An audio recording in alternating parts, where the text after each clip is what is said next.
What's up, friends? You got Sturkules here. TPA Season 3, the final week of the regular season. Not the final week. I made playoffs. I'm only saying that because we knew that going into the match. If it were like, if we weren't sure if we were going to make it, I wouldn't have told you ahead of time. But no, I was in no matter what happened. Seeding, I guess, could have been affected. But even then, I think I may have been just fairly locked in. Still wanted to win, though. I want to play good to end out the season. And just a point of pride, competitive guy. I want to play hard. Guy I'm facing up against, Kyle, had a really scary team. So I think the least you can do when you're going up against someone with a good team is give it your all against them. So Kyle, he's a good guy, man. He's my friend. You remember, was it week 1 or 2? Week 2, I think, I played Jason. And I talked about how close friends we are, how he's basically the reason that I ended up joining the league. And Kyle's his little brother, so I hadn't played him yet in the TPA. I'd played him in like little fun tournaments we used to do before, so I was really excited to play Kyle. We were actually talking about that. Couldn't believe Season 3 we hadn't played before. And as you can see, looking at his team, this man likes to draft lots and lots of offense. So it's really scary looking at his team, looking at all the potential he has. Not only are you trying to think of a way to win, but when you see Hawlucha and Rillaboom, so with that Grassy Seed Unburden combo, when you see Aegislash, when you see Chandelure and Hydreigon, those are mons I'm looking at, and you're kind of thinking, like, that's 5 threats I have to worry about not losing and getting swept by. On top of things like Seismitoad, which is a good offensive or defensive option, on top of things like Zapdos, which can be offensive or defensive, and even Galarian Rapidash, who is a pretty cool, pretty decently hard-hitting option. Good speed tier with Swords Dance, decent amount of coverage because of things like high horsepower. So looking at his team, though, I do think those are the only, 2, 4, 6. So I'm worried about those 8. Not worried about Sudowoodo, not worried about Pikachu, not worried about Wartortle. If he brings them, cool. I'm going to be excited to play against them because that would be some fun things, but just don't see those coming. And really, even Rapidash Galar is good, but I just don't see it coming in this match, so I feel like I can pretty easily narrow it down to 7 and just wonder who is he going to leave off out of Zapdos, Hydreigon, Chandelure, Seismitoad, Aegislash, Rillaboom, and Hawlucha.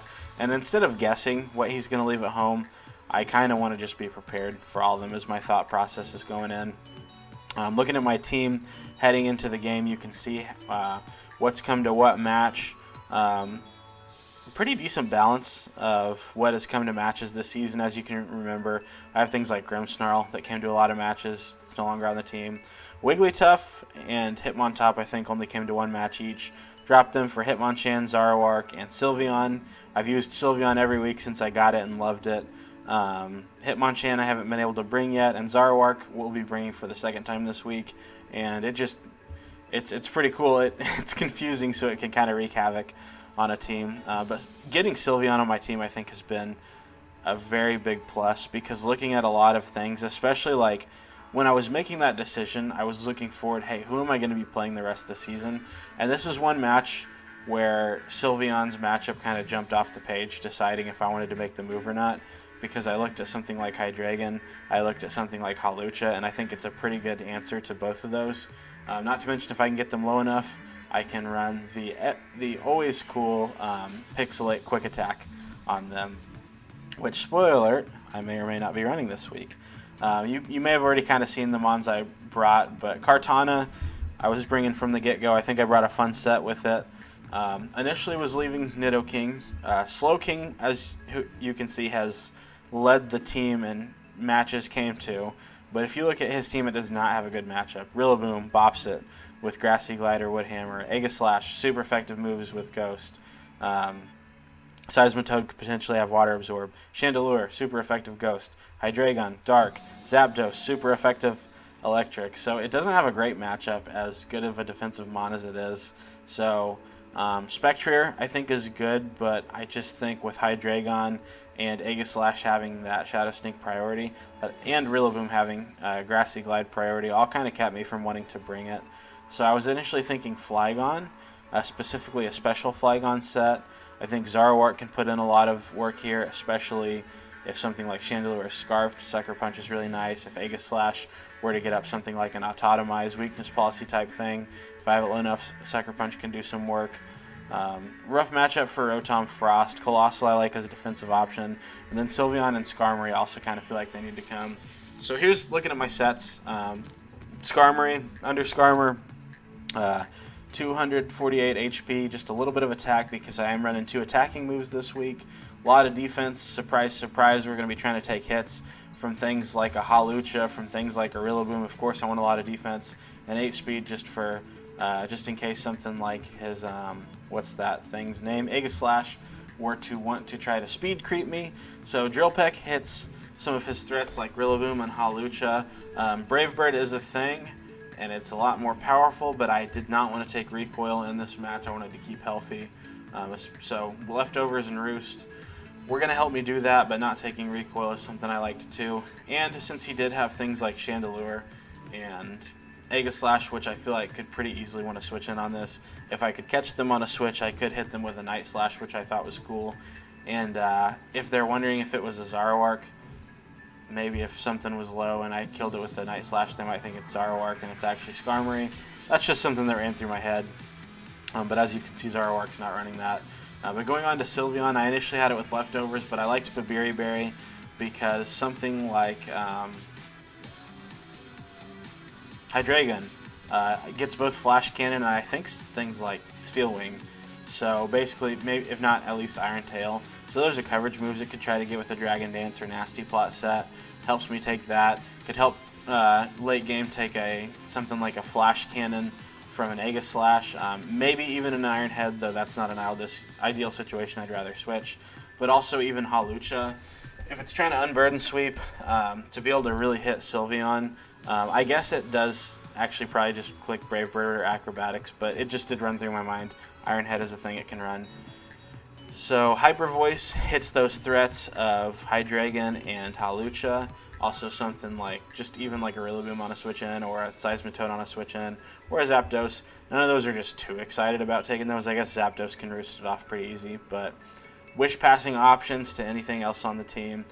Shadow Ball for the switch-ins, such as what Night Slash was needed for if he wants to switch in either of his ghost types, something like a, what's the word I was trying to think of, Mystical Fire, obviously isn't going to do much, Hyper Voice isn't going to do much, so I threw Shadow Ball in there, and then Quick Attack, late game, pretty much I think if we got Hydreigon at like half or under, it O-code, which is cool, and then Hawlucha, you know, if it were like an Endure set, or if I'd chipped it down, I think I could get off enough damage with Quick Attack, plus having Sucker Punch, plus Quick Attack, 2 priority options. Zoroark could disguise it as multiple different things, and I chose to actually lead with it disguised as Colossal, which I think was a cool play.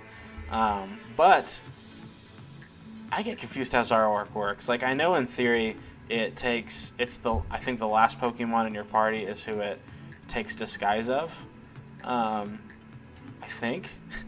But then, like, when switching around, especially on Showdown, it just gets very convoluted and confusing.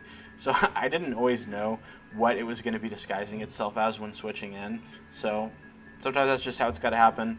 But I did have Hasty Nature, which is minus defense plus speed, so I could outspeed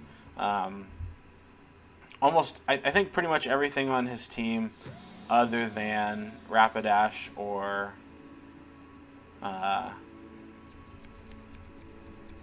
Hawlucha.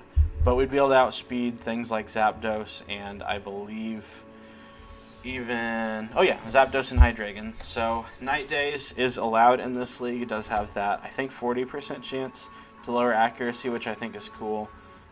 So I kind of like running that over Dark Pulse, even though that does have that 5% miss chance. Grass Knot, obviously, for Seismitoad.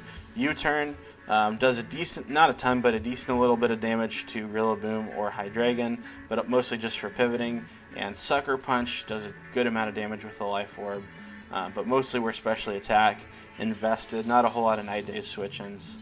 And those that do, if Hydreigon's not Scarfed, I can U-Turn out on it. So Waragami, the Salic Berry set. This is the set that I had been excited to use all year, and I thought this was the time. If I could get a kill, get worn down, and then Endure, I could potentially have a Beast Boost, Endure into Salic Berry, and have a Speed Boost also with Leaf Blade, Smart Strike, and Knock Off hitting most of his team really nicely, especially like if something like a Chandelure wanted to come in, I could endure. It would absolutely obliterate me with a fire move, but I'd live on one, then I could click knockoff.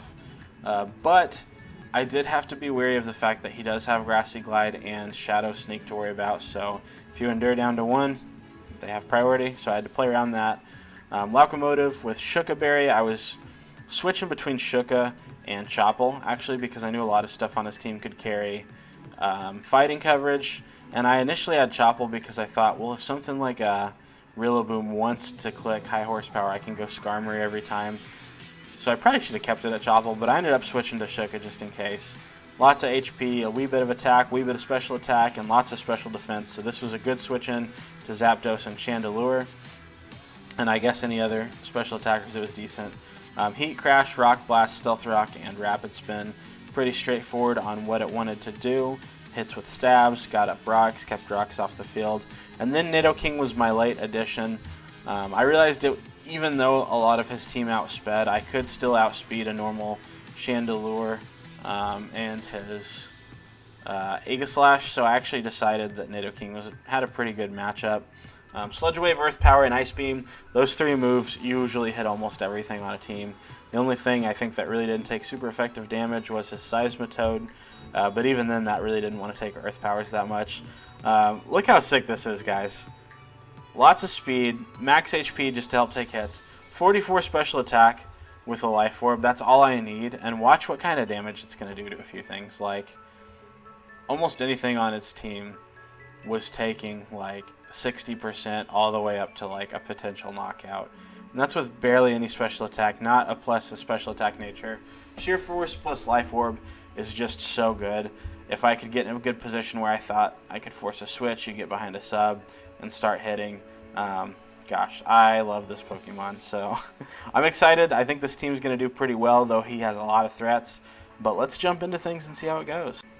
Alright, here's our battle with Kyle. As you can see, we're not super surprised by anything he chose to bring. He leaves the Zapdos at home, which not only means that Kartana is that much scarier, but it also means we can be a little more reckless with Nidoking. Just knowing that Nidoking isn't needed to be... Wow, that was a really bad attempt at a sentence. Nidoking isn't needed to be our electric switch-in. Means we can be a little more reckless with predictions, trying to get it in to make some big hits. I like the thought of leading off with Zoroark, so what I did was I led Zoroark to make it sure it was disguised as Colossal, because I think he likes the thought maybe of leading Seismitoad. And if nothing else, if he sees Colossal at the start, he might think Seismitoad's a good switch. And I just wanted to start off with a Grass Knot. What we're going to see here is he is going to lead with Rillaboom as we lead with our Zoroark. And right off the get-go, I'm actually not huge on that because I can U-turn for super effective damage, but I was also really scared that he would just click Grassy Glide, especially if he were like Bandit and just destroy our Zoroark and take that out right away. But I decided, you know what, he's probably going to either High Horsepower, Leech Seed, Swords Dance, something like that. So we can go to Skarmory. So we get off a pretty big U-turn, which is nice. Right into our Skarmory. And we're going to take that High Horsepower. No problem because we are immune to it. So from this point, we think he's probably going to switch. Are you my Stealth Rocker? No, you had Toxic, Roost, and 2 attacks. So my Rocker's Colossal, so this were my Rocker. Get up rocks early, right? But it's not. So I think I just toss off a Toxic, thinking that can affect anything but an Aegislash. He does go John Wick. If I would have seen that coming, I guess I could have Night Slashed, but that's okay. We have good switches into this. We'd go into our real Colossal. Take this Fire Blast nicely, only 11%, which I will always take because Chandelure is a beast. At this point, I don't think he's going to stay in, but just in case he does, I go ahead and go into... I think I'm going to go here into Zoroark. So it looks like I'm Skarmory. It's not. This is Zoroark. So at this point, I'm like, sweet, I have this Seismitoad in front of me. Now is my chance to Grass Knot. But he decides, oh yeah, I want to go into Chandelure since he thinks it's a Skarmory. So we get off some not very effective Grass Knot, though because of the grassy terrain, that actually helped out a little bit. I guess he hadn't figured. He probably still thinks this is Skarmory. Skarmory is, or Zoroark's just very confusing. So I get off a Night Daze here. Great move, and Chandelure is gone. So far, because of the Life Orb, or because of the grassy terrain, the Life Orb feels like it has not been that big of a deal yet. So at this point, I kind of want a U-turn to start gauging damage. But just in case it's Scarfed, and it does do something like a Fire Blast or a Draco that's going to hurt, I go ahead and just hard switch into Sylveon, because I do have this here for a reason. He nasty plots, which I'm a little bit scared about, but I do have a berry for anything.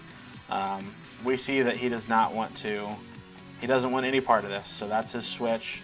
So he doesn't take very much from this Hyper Voice, no surprise, so I go into my Colossal. He gets off a really nice Toxic here. At this point, do I just get up Rocks? Okay, I go for a Heat Crash. Being a little predictable right now, he's making some good plays, so at some point I'm ahead, but I don't want to be so predictable that I give him an opportunity to do scary things. So I do need to start playing a little more aggressively, I think, at this point. I just recorded a video and spent like 10 seconds trying to think of the word aggressively, and now here it is. So we take a surprise Focus Blast. I didn't know what he was going to want to do here. I do think that this is a better physical attacker, so I was like, hey, maybe he will Liquidation. If he does Scald, I wasn't going to be too excited about that, but I expected, let's try to predict a Water or Ground move. Was not expecting a Focus Blast. But as we can see, that does 46%. Not only does he only have 8 Focus Blasts, he's got a 30% chance each time to miss, and he's not doing enough damage unless he crits. So I can just kind of start playing the Roost game. So he sees that and switches out, but I am able to Roost back up to full, which is really nice.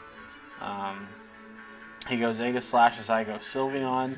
Great double right there to not let me get Sylveon in for free, because now I have to switch again. Really like that play.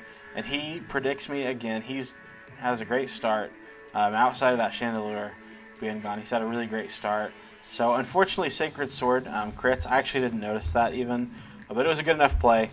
He probably deserved that crit.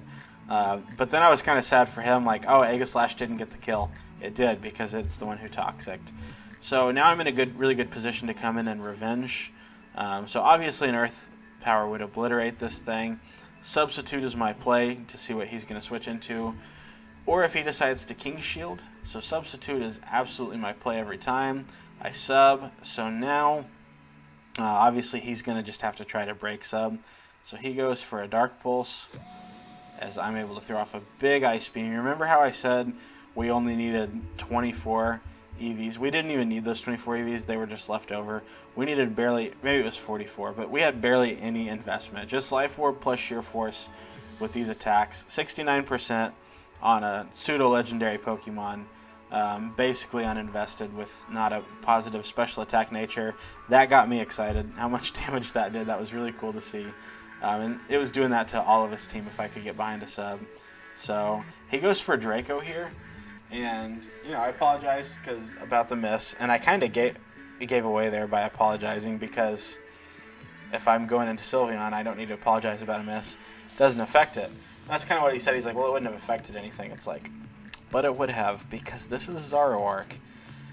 Once again, I think it's usually who's considered last in your party, but with Showdown, I don't. It's just so confusing, man. Like, I'm actually trying to figure out why I sent Zoroark in. I guess maybe to take a Dark Pulse.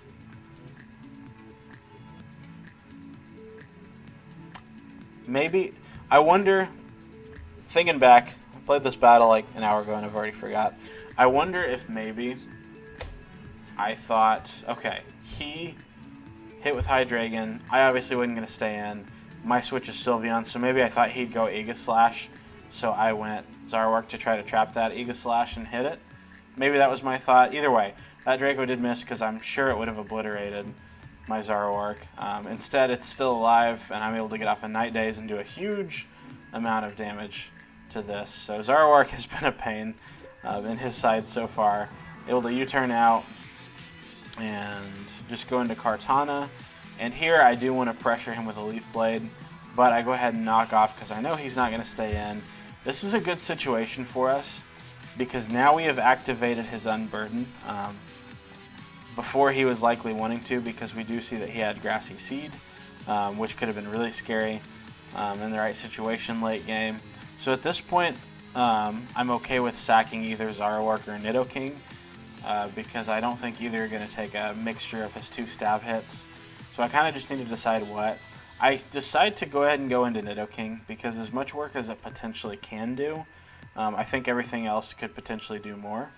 So I go ahead and go Nidoking. We take a high jump kick, and we see it go down to 47% damage. Now we know he's not locked into this because Grassy Seed was knocked off. So I'm assuming he does have something, was my thought. Like, he's probably got Acrobatics or Brave Bird, but at the same time, I guess looking at a lot of my team composition, he may have had things like Throat Chop, Poison Jab, Thunder Punch. So it's possible he actually didn't have anything to kill me here. So he actually switches out. So we're able to Ice Beam into this, get off a good amount of damage. And from here, based on that calc, we can actually see with Ice Beam, that did 34. So a Stab, Earth Power is going to just absolutely do the trick here, even after leftovers. So we pick up the kill. Here, we go into our easy switch of Sylveon each time. This time, I'm finally going to realize Aegislash is his answer. So finally, I decided to make the prediction and get the Shadow Ball kill. So now he goes Rillaboom. Luckily, I've kept my Rillaboom answer healthy, so I can just pretty easily go into Skarmory.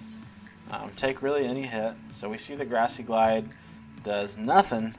That's pretty exciting. So I'm just going to go ahead and think things through. Toxic is a play, but at the same time, for him switching or staying in, I just don't hate Drill Pecking here. So I go ahead and Drill Peck just to see what kind of damage we're going to get. We see it doesn't do a ton. After Grassy Terrain and Leftovers Recovery, it's not going to be able to two-hit KO him. We see the +2, and really unless he's like Superpower and unless he can consistently keep Swords Dancing, he really can't do a whole lot. So, but I go ahead and decide to just Toxic and get him on a timer just in case. Plus, that's nice for anything switching in, and we do see that that's what's going to happen. I liked the thought of getting Hawlucha Toxic too, because then at some point a mixture of Quick Attack and Sucker Punch would have been able to do the trick. We see Dark Pulse once again, not doing enough to do anything to worry about. And at this point, I can click Hyper Voice, knowing it's either going to dent something or kill something. So he goes Rillaboom. He lives on 8%. Because of those leftovers and Grassy Terrain, he's able to get out of Quick Attack range, or that's what I'm guessing. I don't even calc it because it's just a very easy switch into Skarmory. But if it weren't, I would have just clicked Quick Attack and let Sylveon take it out from here. But I didn't think I'd be doing 21% because I didn't actually have attack EVs.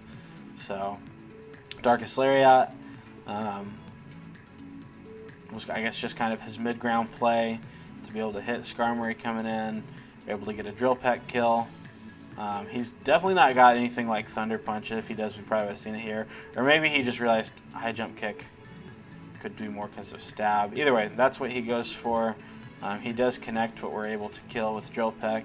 And from here, we do want to preserve differential just in case. And, you know, just once again, doing my best here. We can take any hit, obviously. And here's where I could take any hit and then Hyper Voice.